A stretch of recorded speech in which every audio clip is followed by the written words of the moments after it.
प्रिय विद्यार्थियों नमस्कार। मैं डॉक्टर चंदन प्रकाश, लेक्चरर इतिहास विभाग, वीर विरमदेव राजकीय स्नातकोत्तर महाविद्यालय जालोर में अपने पर्सनल यूट्यूब चैनल पर आप सभी का हार्दिक स्वागत करता हूं।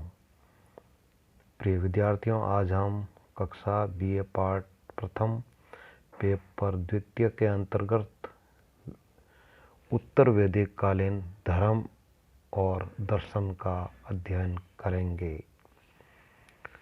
प्रिय विद्यार्थियों, धर्म और दर्शन के अंतर्गत फर्स्ट नंबर है वेदवाद, जटिल यज्ञ एवं कर्मकांड।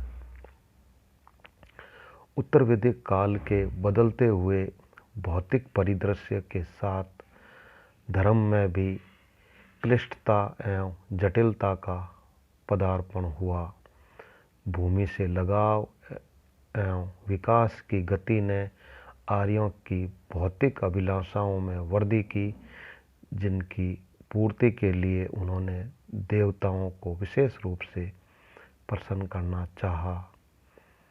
इसलिए वैदिक मंत्रों का महत्व बढ़ा।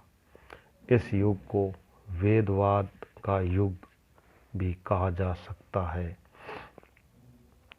कई प्रकार के लंबे, पेचीदे और अधिक खर्चीले यज्ञ होने लगे और इनमें पुरोहित वर्ग का विशेष महत्व स्थापित हुआ। सारा कर्मकांड एक बाहरी आडंबर का रूप धारण कर रहा था और उसके विस्तार के नीचे धर्म की आत्मा दब सी गई थी।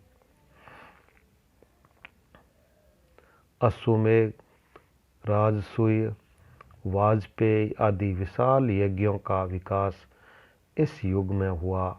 पुत्र की प्राप्ति के लिए पुत्रेष्टि यज्ञ और अकाल के समय वर्षा हेतु करिरिष्ट नामक यज्ञ किया जाता था। इसके अतिरिक्त जन सामान्य द्वारा प्रतिदिन किए जाने वाले यज्ञ भी शामिल थे। नंबर 2 है देवमंडल में परिवर्तन, विष्णु और रुद्र शिव के महत्व में वृद्धि। उत्तर वैदिक काल में देवताओं की परिकल्पना में परिवर्तन दृष्टिगोचर होता है। इंद्र, वरुण आदि की प्रधानता जाती रही, उनके स्थान पर विष्णु, रुद्र यानी शिव और प्रजापति की प्रधानता बढ़ गई। विष्णु ऋग्वेद में सूर्य के एक स्वरूप मात्र छोटे देवता थे। उत्तर वैदिक काल में वे एक प्रमुख देवता हो गए। विष्णु के 7 अवतार की कल्पना का भी जन्म हो गया। इसी प्रकार ऋग्वेद के भयंकर देवता रुद्र ने अपना शिव रूप धारण कर लिया एवं शिव रुद्र का संप्रदाय बहुत लोकप्रिय हो गया। वस्तुतः शिव नामक देवता का नाम पहली बार इसी काल में मिलता है।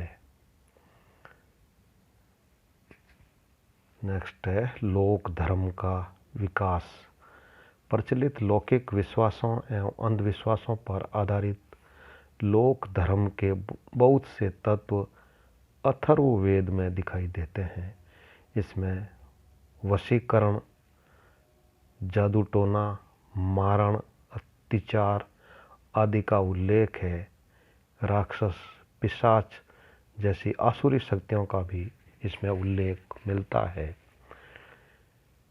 नेक्स्ट पॉइंट है नीति का विकास। नीति या नैतिक आचरण संबंधी कुछ सिद्धांतों की संस्थागत स्थापना इस काल में हुई। इनमें 5 महायज्ञों एवं 3 ऋणों की कल्पना मुख्य है। प्रत्येक ग्रस्त के लिए इनका पालन आवश्यक माना गया। 5 महायज्ञ निम्नलिखित है। नंबर 1 है ब्रह्म यज्ञ या ऋषि यज्ञ, यानी स्वाध्याय, ऋषियों के विचारों का अनुशीलन। नंबर 2 है देव यज्ञ देवताओं का यज्ञ पूर्वक स्मरण। नंबर 3 है पितृयज्ञ, पूर्वजों के प्रति किया जाने वाला तर्पण सम्मान। नंबर 4 है नृ यज्ञ या अतिथि यज्ञ यानी अतिथियों की सेवा करना।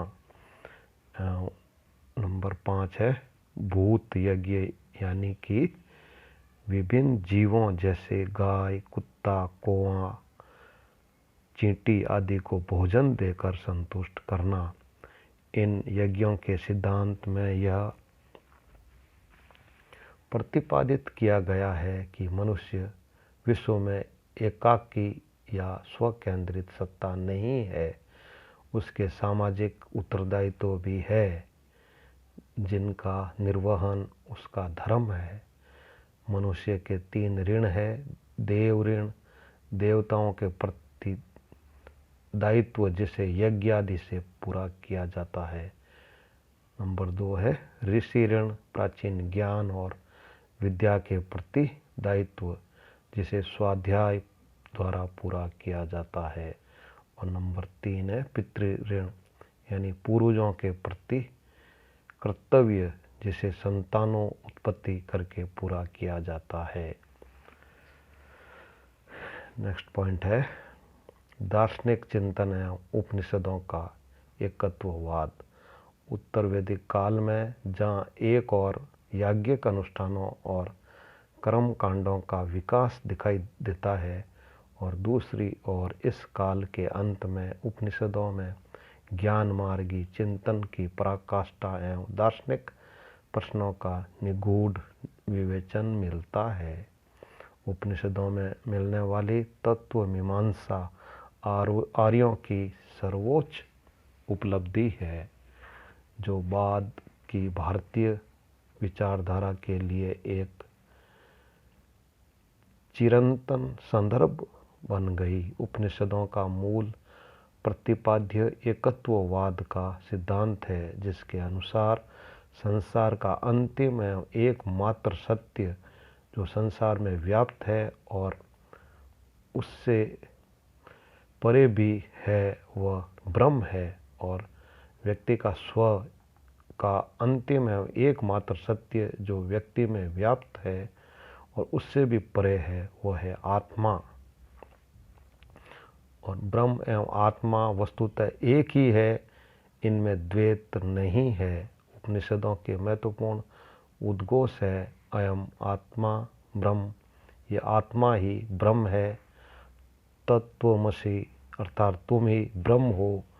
अहम ब्रह्मास्मि, मैं ही ब्रह्म हूँ। व्यक्ति के जीवन का उद्देश्य इसी सत्य की अनुभूति है। जो चीर आनंद की अवस्था है वह है सच्चिदानंद। इसी तत्व के अज्ञान के कारण संसार में दुख है, वेदना है। प्रिय विद्यार्थियों, इस प्रकार आज हमने उत्तर वैदिक काल में धर्म एवं दर्शन का अध्ययन किया है। Very thanks.